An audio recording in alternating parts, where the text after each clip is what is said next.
আজকের গুরুত্বপূর্ণ আঞ্চলিক সংবাদে সবাইকে জানাই স্বাগতম। আজ 22 এপ্রিল মঙ্গলবার। আজকের সন্ধ্যার বিশেষ খবর হলো, শাসক দলকে ঠুকে নিজের জয় নিয়ে প্রত্যয়ী মুস্তাক, শ্রীমন্ত কানিশাইল বাসাইল জেলা পরিষদ আসন। 12 গ্রামে পুলিশ অভিযানে হেরোইন সহ গ্রেফতার যুবক। হেলাল খান কত টাকায় বিক্রি হয়েছিলেন? উন্নয়নের স্বার্থে বিজেপির প্রার্থীদের ভোট দেওয়ার আহ্বান বিধায়ক বিজয় মালাকারের। রামকৃষ্ণনগরে গ্রেফতার প্রতারক সেলিম, সরকারি ভাতাসহ চাকরির প্রলোভন দিয়ে লক্ষ লক্ষ টাকা আত্মসাতের অভিযোগ। 100 অখিল গগৈও নাজিরাতে হারাতে পারবে না দেবব্রত শইকিয়াকে, বললেন প্রদেশ কংগ্রেস সভাপতি ভূপেন বোরা। কংগ্রেস বনাম অখিল গগৈ তরজা তুঙ্গে। পঞ্চায়েত নির্বাচনে বরাকে লঙ্ঘিত হচ্ছে ভাষা আইন, বরাকে ইংরেজি ও অসমিয়াতেই চলছে প্রশিক্ষণ, নেই বাংলা। ওয়াকফ আইনের বিরোধিতা করে অগপ্রচারলেন উত্তর করিমগঞ্জ কেন্দ্রের সম্পাদক সহ 31 কর্মী। 2 বছর ধরে গেরুয়া শিবিরে পা দেওয়ার প্রতীক্ষায় রয়েছেন উত্তর করিমগঞ্জের বিধায়ক কমলাক্ষ দেব পুরকায়স্থ। কবে প্রতীক্ষার অবসান হবে? কমলাক্ষকে নিয়ে জেরে কাশলেন না প্রদেশ বিজেপি সভাপতি দিলীপ শইকিয়া। এবং সর্বশেষ খবরটি হলো, মহারাষ্ট্রে 2.5 ঘন্টায় 75 লক্ষ ভোট হয় কি করে? মার্কিন মুলুকে প্রশ্ন তুললেন রাহুল গান্ধী। এবারে শুনুন বিস্তারিত খবর। বিভিন্ন আইন বাস্তবায়নের মাধ্যমে বিজেপি সরকার সংখ্যালঘুদের যেমন কুণ্ঠাসা করছে, তেমনি বাঙালিদের সঙ্গে প্রতারণা করছে। ডিলিমিটেশনের নামে করিমগঞ্জ জেলার কেন্দ্র কর্তন করা, বিভিন্ন প্রতিযোগিতামূলক পরীক্ষা কেন্দ্র সরানো সহ ওয়াকফ আইন সংশোধনের মাধ্যমে এক শ্রেণীর মানুষের অধিকার কেড়ে নেওয়ার চেষ্টা করছে বিজেপি বলে অভিযোগ করেন কংগ্রেসের সংখ্যালঘু শাখার চেয়ারম্যান তথা জেলা পরিষদ প্রার্থী মুস্তাক আহমেদ। শ্রীমন্ত কানিশাইল বাসাইল জেলা পরিষদের কংগ্রেস প্রার্থী বলেন, বিজেপি সরকার ক্ষমতায় আসার পর থেকেই সংখ্যালঘুদের টার্গেট করা হয়েছে। প্রথমে 3 তালাক, এরপর বাল্যবিবাহ এবং এবার ওয়াকফ আইন সংশোধনের মাধ্যমে সংখ্যালঘুদের অধিকার কেড়ে নেওয়া হচ্ছে। ওয়াকফ আইনের বাস্তবায়নে সংখ্যালঘুরা চরম বিপন্ন হবেন এবং বিজেপি নেতারা ভোটের স্বার্থে সংখ্যালঘুদের আজ বিভ্রান্তি করছেন। কংগ্রেস দলের তরফে দেশের সর্বোচ্চ আদালতে মামলা দায়ের করা হয়েছে এবং আদালতের রায়ে সবকিছু বেরিয়ে আসবে বলে মন্তব্য করেন মুস্তাক। বলেন, বিজেপি সরকার উন্নয়নের নামে বাঙালির সঙ্গে প্রতারণা করছে, যার প্রমাণস্বরূপ ডিলিমিটেশন করে করিমগঞ্জের একটি আসন যেমন কমানো হয়েছে, তেমনি বিভিন্ন প্রতিযোগিতামূলক পরীক্ষা কেন্দ্র সরিয়ে নেওয়া হয়েছে। মুখে সবকা সাথ সবকা বিকাশ বললেও বিজেপি সরকার বাঙালিদের শুধু ভোটের স্বার্থে ব্যবহার করছে বলে অভিযোগ করেন তিনি। একই সঙ্গে রবিবার প্রদেশ বিজেপি সভাপতির উপস্থিতিতে আয়োজিত নির্বাচনী জনসভায় সিংহভাগ শূন্য চেয়ার বিজেপির অবস্থা স্পষ্ট ফুটিয়ে তুলছে বলে মন্তব্য করেন সংখ্যালঘু চেয়ারম্যান মুস্তাক। কংগ্রেস প্রার্থী হিসেবে জয় নিয়ে আশা ব্যক্ত করে তিনি বলেন, শ্রীমন্ত কানিশাইল বাসাইল জেলা পরিষদে মোট 70,000 সংখ্যালঘু ভোটার এবং 7,000 হিন্দু ভোটার রয়েছেন। সংখ্যালঘুদের পাশাপাশি সিংহভাগ হিন্দু ভোট তিনি লাভ করবেন বলে আশা ব্যক্ত করেন জেলা পরিষদ প্রার্থী মুস্তাক আহমেদ। কংগ্রেস দলের টিকিট প্রদানের নামে আর্থিক লেনদেন সংক্রান্ত অভিযোগ ভিত্তিহীন বলে দাবি করে মুস্তাক আহমেদ বলেন, দলের জন্য অতীতে যেমন কাজ করেছেন ভবিষ্যতেও করে যাবেন। অপরদিকে উন্নয়নের স্বার্থে বিজেপির প্রার্থীদের ভোট দেওয়ার আহ্বান বিধায়ক বিজয় মালাকারের। হেলাল খান কত টাকায় বিক্রি হয়েছিলেন? কৌমের দোহাই দিয়ে মুসলমানের 100% ভোট পেয়ে 2018 সালে আনিপুর জেলা পরিষদ আসন থেকে নির্বাচিত হয়েছিলেন হেলাল আহমেদ খান। এরপর কৌমের কথা ভুলে গিয়ে বিক্রি হয়ে গেলেন বিজেপির কাছে। এবারের নির্বাচনকে সামনে রেখে টিকিটের আশায় পুনরায় কংগ্রেসে প্রত্যাবর্তন করেন, কিন্তু টিকিট না পেয়ে অন্য প্রার্থী নিয়ে মাঠে নেমে সেই পুরনো সুরে কথা বলছেন। নিজে ক্ষমতায় থেকে যিনি কোনো কাজ করতে পারেননি, অন্যের মাধ্যমে তিনি আর কতটুকুই বা কাজ করতে পারবেন? সুতরাং এসব কথায় কান না দিয়ে এলাকায় উন্নয়নের স্বার্থে বিজেপি প্রার্থীদের ভোট প্রদান করুন। সোমবার বিকেল 4টায় 12 নম্বর তিমুকায় অনুষ্ঠিত পাতিয়ালা ও চরগুলা 2 জিপির বিজেপি কর্মীদের এক নির্বাচনী জনসভায় অংশ নিয়ে উল্লিখিত কথাগুলি বলেন রামকৃষ্ণনগর কেন্দ্রের বিধায়ক বিজয় মালাকার। দুর্লভলা মন্ডল বিজেপির সভাপতি চন্দনপুরের পৌরোহিত্যে এদিনের সভায় বিধায়ক হেলাল খানকে সাঁড়াশি আক্রমণ করেন বিধায়ক বিজয়।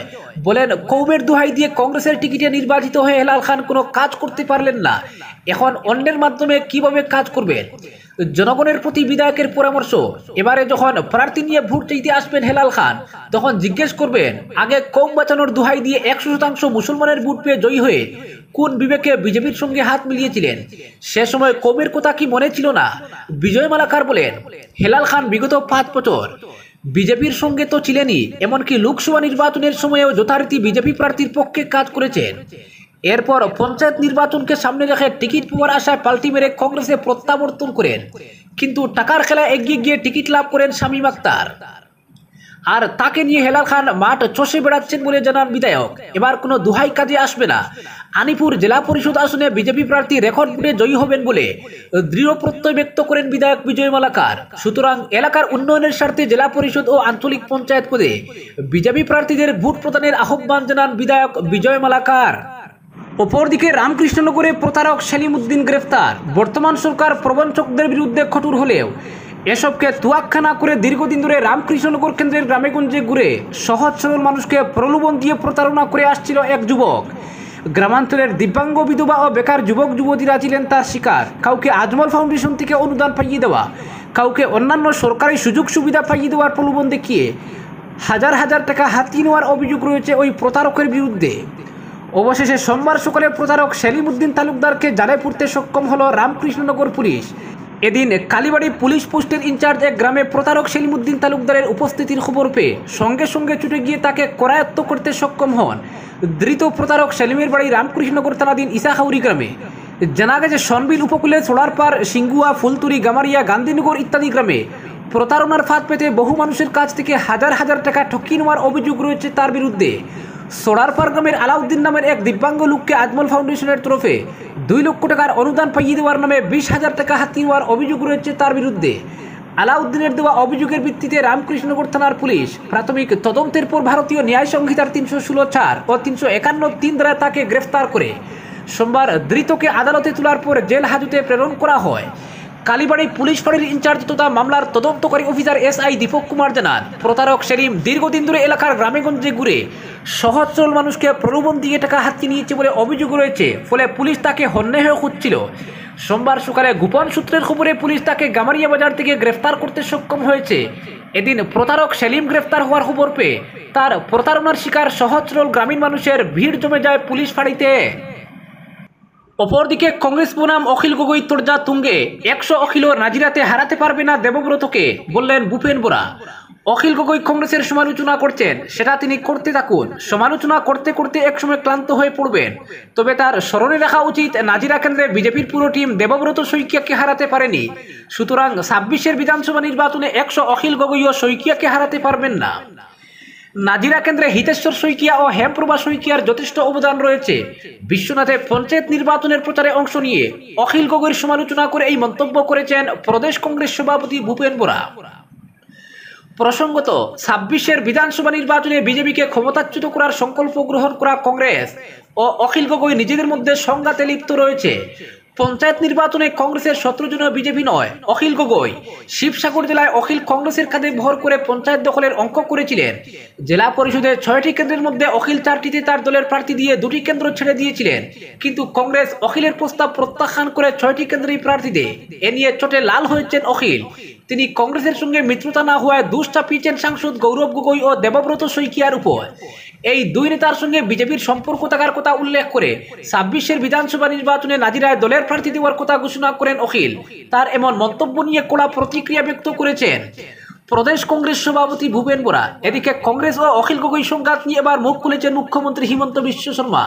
তিনি বলেন, তাদের এই কাজিয়া আজ আছে কাল নেই, দুপক্ষের মধ্যেই আবার মিল হয়ে যাবে। তাই এ নিয়ে কোনো মন্তব্যে আগ্রহী নন তিনি। মুখ্যমন্ত্রী বলেন, রাজ্যের জনগণ তাদের কাজিয়া দেখছেন, জনগণের আস্থা ও বিশ্বাস বিজেপির পক্ষে রয়েছে, মন্তব্য করেন মুখ্যমন্ত্রী। অপরদিকে পঞ্চায়েত নির্বাচনে লঙ্ঘিত হচ্ছে ভাষা আইন। বরাকে ইংরেজি ও অসমিয়াতেই চলছে প্রশিক্ষণ, নেই বাংলা। মাতৃভাষার স্বাভিমান রক্ষার জন্য দফায় দফায় প্রাণ দিয়েছেন বরাক উপত্যকার মানুষ। এমন নজির পৃথিবীতে দ্বিতীয়টি রয়েছে কিনা তা প্রশ্ন সাপেক্ষ।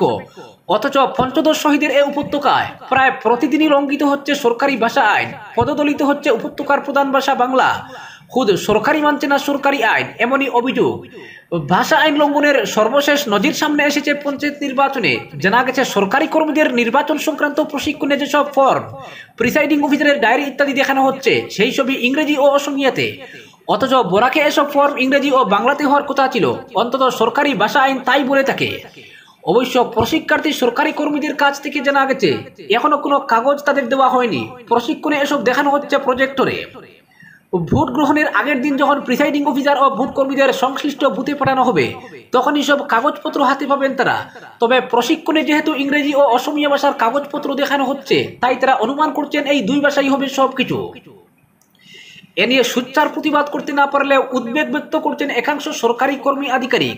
চাকরির বাধ্যবাধকতায় বাংলার জায়গায় অসমীয়াকে মেনে নিতে হচ্ছে তাদের, তবে এটা যে সরাসরি ভাষা আইনের উল্লঙ্ঘন এটা বলছেন তারাও।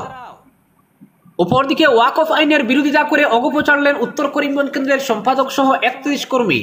ওয়াকফ আইনকে কেন্দ্র করে পঞ্চায়েত নির্বাচনের প্রাক মুহূর্তে ধাক্কা খেল শাসক দল বিজেপির শরিক দল অসম গণ পরিষদ। উত্তর করিমগঞ্জ কেন্দ্রের কমিটির সম্পাদক তথা প্রাক্তন জেলা সংখ্যালঘু সভাপতি ইউসুফ রহমান সহ একজাক অগপ দলের নেতা কর্মী ওয়াকফ সংশোধনী আইনের বিরোধিতা করে দল থেকে পদত্যাগ করলেন। যে দল ওয়াকফ সংশোধনী আইন সমর্থন করে সেই দলে থাকা যায় না বলে মন্তব্য করে 31 জন পদাধিকারী একসঙ্গে দল থেকে ইস্তফা দিলেন। বদরপুর মিশন রোডের একটি হলে আসাম গণপরিষদ দলের উত্তর করিমগঞ্জ কেন্দ্রের সম্পাদক তথা প্রাক্তন জেলা সংখ্যালঘু সভাপতি ইউসুফুর রহমান, প্রাক্তন কেন্দ্রীয় কমিটির সদস্য তথা বর্তমান শ্রীভূমি জেলা কমিটির কার্যকরী কমিটির সদস্য ইসমাইল আলী, কেন্দ্র কমিটির প্রাক্তন সভাপতি ফখরউদ্দিন, প্রাক্তন জেলা কমিটির যুব পরিষদের সাংগঠনিক সম্পাদক ইসলাম উদ্দিন এবং প্রাক্তন জিপি কমিটির সভাপতি আব্দুল কালামের নেতৃত্বে 31 জন কর্মী নিয়ে এক সভা অনুষ্ঠিত হয়।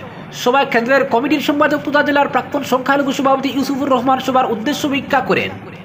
শ্রীভূমি জেলা কমিটির কার্যকরী কমিটির সদস্য ইসমাইল আলী বলেন, অগপ দল আসামের সমস্ত জনগোষ্ঠী নিয়ে গঠিত হয়েছিল, কিন্তু বর্তমানে অসম গণপরিষদ দল আসামের সংখ্যালঘু জনগোষ্ঠীর কথা চিন্তাই করেনি। যে ওয়াকফ আইন ধর্মের সঙ্গে যোগসূত্র রয়েছে সেই ওয়াকফ আইনের বিরোধিতা না করে শাসক দলকে সমর্থন করেছে অগপ। যেখানে গোটা দেশের মুসলিম সমাজ সহ ধর্মনিরপেক্ষ রাজনৈতিক দল ওয়াকফ আইনের বিরোধিতা করে চলেছে, কিন্তু আমি যে রাজনৈতিক দলে ছিলাম সে অগপ দল ওয়াকফ আইনের পক্ষে ভোট প্রদান করেছে। ওয়াকফ সংশোধনী আইনের বিরোধিতা করে বিভিন্ন সময় কেন্দ্রীয় কমিটির নেতৃস্থানীয় ব্যক্তিবর্গকে মতামত তুলে ধরে অভিযোগ জানানো সত্ত্বেও সদুত্তর পাওয়া যায়নি, তাই এই দলে আর থাকা যায় না বলে মন্তব্য করেই পদত্যাগ ঘোষণা করেন। ওয়াকফ আইনের পক্ষে দল সমর্থন করাতে উপস্থিত সবাই দুঃখ প্রকাশ করে অগপ দলীয় পদ সহ প্রাথমিক সদস্য পদ থেকে ইস্তফা দেন প্রাক্তন জেলা সংখ্যালঘু সভাপতি তথা উত্তর করিমগঞ্জ কেন্দ্র কমিটির সম্পাদক ইউসুফুর রহমান সহ 31 জন পদাধিকারী সহ দলীয় কর্মী। ইউসুফুর রহমান বলেন, তাদের পদত্যাগ পত্রের প্রতিলিপি রাজ্য নেতৃত্বকে সামাজিক মাধ্যমে প্রেরণ করা হয়েছে। অববছরে কোন দলে যোগ দেবেন জিজ্ঞেস করলে তিনি বলেন, উত্তর করিমগঞ্জের জনগণ যে সিদ্ধান্ত নেবেন সেই পথে তিনি চলবেন। এদিকে ওয়াকফ আইন পাশ হওয়ার পর এবার পঞ্চায়েত নির্বাচনে শাসক দলের উপর ব্যাপক প্রভাব পড়বে বলে মত ব্যক্ত করেন বদরপুরের সুশীল সমাজ। অপরদিকে 2 বছর ধরে গেরুয়া শিবিরে পা দেওয়ার প্রতীক্ষায় রয়েছেন উত্তর করিমগঞ্জের কংগ্রেসী বিধায়ক কমলাক্ষ দে পুরকায়স্থ, কিন্তু সর্বশরীর প্রতীক্ষার কি শেষ হবে? শিলচরে এক সাংবাদিক সম্মেলনে প্রদেশ বিজেপি সভাপতি দিলীপ শইকিয়াকে এ নিয়ে প্রশ্ন করা হলে তিনি জেরে কাশতে রাজি হলেন না, বরঞ্চ কিছুটা হেয়ালি করেই তার পাল্টা প্রশ্নটা কমলাক্ষ কি করুন না। ফলে কংগ্রেস বিধায়কের বিজেপিতে সামিল হওয়ার বিষয়টা যে এখনো ঝুলেই রয়েছে তাই বোঝা গেছে দিলীপ বাবুর কথায়। কমলাক্ষ কবে বিজেপিতে যোগ দেবেন, বিজেপি কবে তাকে আনুষ্ঠানিকভাবে দলের সদস্য পদ দেবে? শিলচরে আয়োজিত সাংবাদিক সম্মেলনে এই প্রশ্নের জবাবে স্পষ্ট করে কিছুই বললেন না প্রদেশ সভাপতি। প্রথমে তিনি বলেন, কমলাক্ষ কবে বিজেপিতে যোগ দেবেন সেটা তাকেই জিজ্ঞেস করুন। এরপরই তার জবাব, কমলাক্ষর জন্য বিজেপির দরজা খোলাই রয়েছে, কিন্তু কবে তাকে বিজেপিতে নেওয়া হবে তা হুলসা করেননি তিনি। শুধু তাই নয়, সম্প্রতি রাজনৈতিক ক্ষেত্রে চরম কুণ্ঠাসা এই বিধায়ক আজ কাটিগড়া তো কাল হাইলাকান্দি, কোথায় ঠাঁই পাবেন এ নিয়ে বিজেপির শীর্ষ নেতৃত্বের বার্তা না পেয়ে প্রচন্ড বিড়ম্বনায় রয়েছেন। কংগ্রেস ছেড়ে বিজেপিতে আসার অপেক্ষার প্রহর গুনতে গুনতে তিনিও যে ক্রমশ ক্লান্ত হয়ে পড়ছেন এবং বিজেপি দলও যে তাকে গ্রহণ করার বার্তা দিয়েও গুরুত্ব দিচ্ছে না, এই চিত্রটা বোঝা গেছে রবিবার শ্রীভূমি জেলায় বিজেপির নির্বাচনী জনসভায়। দিলীপ শইকিয়ার সভাতেই শ্রীভূমির প্রথম সারির বিজেপি নেতারা কমলাক্ষ দে পুরকায়স্থকে কোনো গুরুত্বই দেননি। কোনো সভাতেই ওই বিধায়কের স্থান হয়নি মঞ্চে, তাকে বসতে দেখা গেছে দর্শক আসনে। তার শরীরী বাসাতে ছিল হতাশার ছাপ। অপরদিকে মহারাষ্ট্রে 2.5 ঘন্টায় 75 লক্ষ ভোট হয় কি করে, মার্কিন মুলুকে প্রশ্ন তুললেন রাহুল গান্ধী। বিদেশ সফরে গিয়ে ফের ভারত সম্পর্কে বিস্ফোরক মন্তব্য করলেন রাহুল গান্ধী। বস্টনে প্রবাসী ভারতীয়দের সভায় বক্তব্য রাখতে গিয়ে তিনি বলেন, ভারতের নির্বাচন কমিশন অন্যায়ের সঙ্গে আপোষ করছে, গোটা নির্বাচন ব্যবস্থাতেই বড়সড় গলদ রয়েছে। বিদেশের মাটিতে বসে ভারত বিরোধী বয়ানবাজির প্রতিবাদে পাল্টা আক্রমণ করেছে বিজেপি। বিরোধী দলনেতার এই মার্কিন সফরকে ভারত বদনাম যাত্রা বলে পাল্টা তুপ দেখেছে কেন্দ্রের শাসক দল। গত রবিবার রাহুল আমেরিকায় পৌঁছেছেন। সেখানে এক অনুষ্ঠানে ভাষণ দেওয়ার সময় বলেন, ভারতের নির্বাচন কমিশন মহারাষ্ট্রের বিধানসভা নির্বাচনে সমঝোতা করে নিয়েছিল। তার দাবি, ওখানে কিছু একটা ঘটেছিল যা সঠিক পদ্ধতিতে হয়নি, সিস্টেমেই ভুল ছিল। তিনি প্রশ্ন তুলেন, মহারাষ্ট্রে বুটে বিকেল 5:30 থেকে 7:30টার মধ্যে কি করে 65 লক্ষ বুট পড়েছিল। রবিবার সন্ধ্যায় বস্টনের প্রবাসী ভারতীয়দের এক অনুষ্ঠানে রাহুল গান্ধী আরও বলেন, এটা অত্যন্ত পরিষ্কার যে ভারতের নির্বাচন কমিশন আপোষ করে নিয়েছিল, গোটা প্রক্রিয়া কিছু নিশ্চয় গলত ছিল। রাহুল গান্ধীর মন্তব্যের পাল্টা জবাবে বিজেপি মুখপাত্র সম্বিত পাত্র বলেন, রাহুল গান্ধীর পুরনো স্বভাবই হলো বিদেশের মাটিতে দাঁড়িয়ে দেশকে অপমান করা, অপবাদ দেওয়া। দীর্ঘদিন ধরে তিনি এই একই কাজ করে চলেছেন। ইডি ইতিমধ্যেই রাহুল ও প্রাক্তন কংগ্রেস সভানেত্রী সোনিয়া গান্ধীর বিরুদ্ধে চার্জশিট দিয়েছে। দেশের টাকা লুটের জন্য তাদের জেলেও যেতে হতে পারে। কংগ্রেস দেশে একটা অশান্তির পরিবেশ তৈরির চেষ্টা করছে, বললেন সম্বিত পাত্র।